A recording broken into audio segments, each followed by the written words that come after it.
딱 우리가 세 가지 있어요, 세 가지.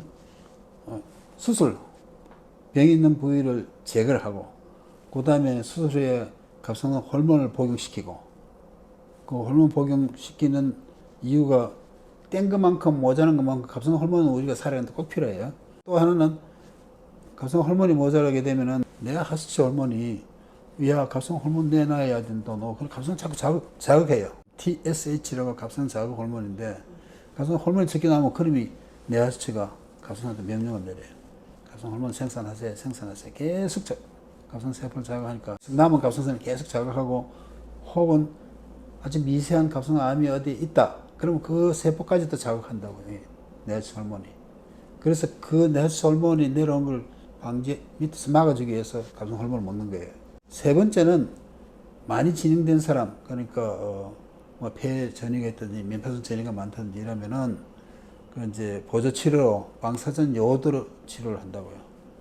방사선 요오드라는 게 이게 일종의 표적 치료인데 쉽게 이야기하면 저 멀리 보이지 않는 산 뒤에 숨어있는 적군을 향해서 미사일을 날려가지고 그 적군 진지를 그냥 바방 그냥 파괴시키는 거죠.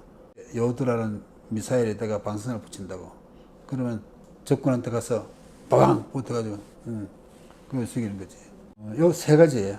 근데 세 가지를 다 쓸 필요 없는 단계의 치료를 하면 제일 좋잖아요. 암이 발견됐다. 딴 데 퍼진 나머지 다 조사해보고 반절제 가까이 해주고 피검사해서 퍼진 데 없다. 그리고 뭐 수술할 때 퍼진 데 없다. 피검사해서 나머지 갑상선 일 잘해준다. 그럼 약 먹을 필요도 없이 지낼 수 있거든. 그래서 그 단계가 제일 좋은 거예요.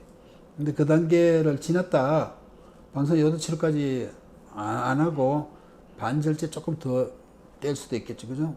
그러면 수술의 갑상선 약을 먹고 갑상선 전절제를 해야 될 때가 있어요. 전절제는 양쪽이 다 퍼졌을 때. 한쪽에 있을 때, 딴 데 퍼졌을 때, 임파선 뭐 이런 데 퍼졌을 때, 폐에 퍼졌을 때 이러면은 다 떼고 방사선 요오드 치료를 해야 된다고. 미분암이다 또는 그 방사선 요오드를 흡착하지 않는 그런 암 종류는 그게 한 10내지 15%거든. 그러면 항암제를 써요. 일단 그 항암제 붙는 확률이 좀 안 좋아요. 다른 암에서 쓰는 것보다. 그래도 그전에는 전혀 안 쓰다가 지금 요새 그걸 쓰거든요. 그게 이만큼 컸던 암이 줄어든다고요. 줄어들고 난 다음에 수술이 가능하면 그때 또 수술해주고. 그래서 이제 빨리 수술하자는 소리가 많이 진행되면 이것저것도 안 돼요. 크게 째야 돼. 응? 아무리 싫어도 내 목숨부터 살아야 되지. 근데 작은 암은 크게 찔 필요 없어요. 근데 그걸 옛날에는 다 크게 쬐었다고요. 2015년 이전에는 미국에서 1cm 이상 되는 암은 무조건 전절제 다 해라 이래 돼 있거든. 근데 너무 과했다. 미국 갑상선학회에서 인정해가지고 4cm까지는 많이 퍼지지 않으면 반절제를 해라. 치료의 그 범위가 많이 달라졌어요. 가운데를 째지 않고 옆으로 살짝 비껴가지고 최소 침수법이라고 그래서 3cm, 3.5cm 수술한다고 반절제. 근데 전절제도 해요. 요새 그게 발달이 돼가지고 요새 수술 기구가 좋은 게 많이 나왔어요. 그래서 확 다 열어놓고 하는 게 아니고 여기서 이렇게 해서 다 당겨가지고 기구 가지고 다 이렇게 할 수 있어요. 그래서 흉터가 두껍게 안 나와요. 앞에 가운데 딱 갔을 때는 이 흉골이라 그래요. 흉골 바로 위에 갔을 때는 옛날 수술법이 그랬거든요.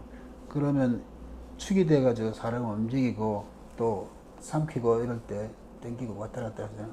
그럼 두꺼워져. 눈이 잘 띌 뿐만 아니라 두꺼워지니까 보기 싫어지죠. 그래서 옆으로 살짝 비껴서 한다고요. 그러면 잘 안 보이고 그 다음에 환자들이 좀 더 안 보이게 해줬어요. 그러면 레이저 치료해요. 그 다음에 주사, 흉터 주사 놔주고 잘 안 보이는 사람이 너무 많아요. 지금 요새 나중에는 좀 지나면 수술했나 할 정도로 그런 게 뭐 요새 환자들이 좋아하고 있어요. 근데 이제 그것도 싫다. 그러면 소위 말하는 내시경 접근은 입으로 들어가는 방법이 있고 겨드랑이로 들어가는 방법 있고 유방 꼭지, 저 꼭지로 들어가는 방법이 이렇게 있어요. 입으로 들어가는 방법은 요 입술 뒤쪽에 예를 들어서 터널을 뚫어가지고 이렇게 해서 갑상선 부위 가지고 이렇게 하는 건데 제일 좋은 거는요. 내가 항상 하는 얘기가 적군을 선별할 때 가장 적군에 가까이 근접해가지고 적군을 보면서 선별하는 게 제일 정확하다. 응? 근데 그게 안 될 때 적군 가까이 가는 게 위험하다고 생각할 때는 딴 방법을 써야 되겠죠. 그전에는 갑상선암의 교과서에도 실릴 때 40대에서 50대 초반 이게 제일 많다고 했어요. 지금 우리 경험에는 40대에서 30대로 내려오고 있어요.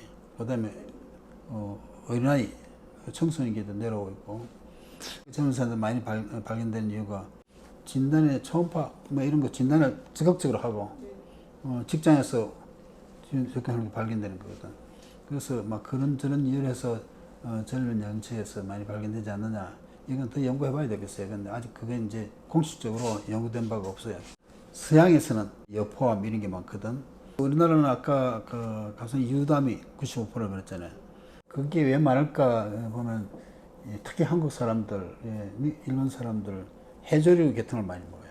김, 미역, 다시마, 특히 그 중에 다시마가 아주 요오드 함량이 엄청 높아요. 먹는 음식 환경이 다르니까 우리는 가끔 유담이 많고 서양 저쪽에는 상대적으로 여포함이 많다. 이렇게 되어 있어요. 이 요오드를 받아들이는 데가 어디냐? 갑상선이에요. 엄청난 양의 요오드가 이 갑상선으로 들어가니까 갑상선이 처음에는 뭐 견뎌내다가 나중에 너무 많이 들으니까 갑상선에 염증이 생겨버려. 그게 처음에는 갑상염 하다가 계속 하니까 만성갑상선염이 되어버린다고. 만성갑상염이 되면은 이게 갑상선 세포가 기능이 떨어져가지고 갑상 호르몬 생성이 적어져요. 그러면 뇌하수체가 갑상선한테 명령을 내려요. 갑상 세포를 자극하니까 갑상 세포가 미쳐버린 게야. 자극받으니까. 그 미친 게 갑상 암세포야. 그게 TSH가 올라가면 갑상 암세포로 변해버린다고. 그것이 만성갑상선염이야.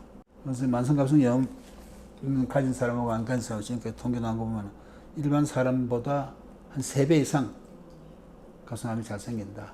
이렇게 되어 있어요. 그래서 우리나라에 만성갑상염 환자가 굉장히 많아요. 암이라는 게 착한 게 어디 있어요? 착하다는 게 뭡니까? 나한테 이런 일을 해주는 게 착하다. 단지 이 암이 다른 암에 비해서 좀 천천히 자라는 경향이 있는 암이 유담이다. 거북이 암이라 하는 말은 내가 만든 말이지만 거북이 등의 무늬가 갑상선 암의 기초 단계인 여포라는 게 있어요. 갑상선 암의 해명이 들어보면 그 육각형 이렇게 되어 있거든요. 딱 그렇게 생겼어요. 그래서 뭐 거북이 암이라는 게 말이 된다. 네. 절대로 근데 착한 암은 아니다. 착한 리가 없잖아요. 그게.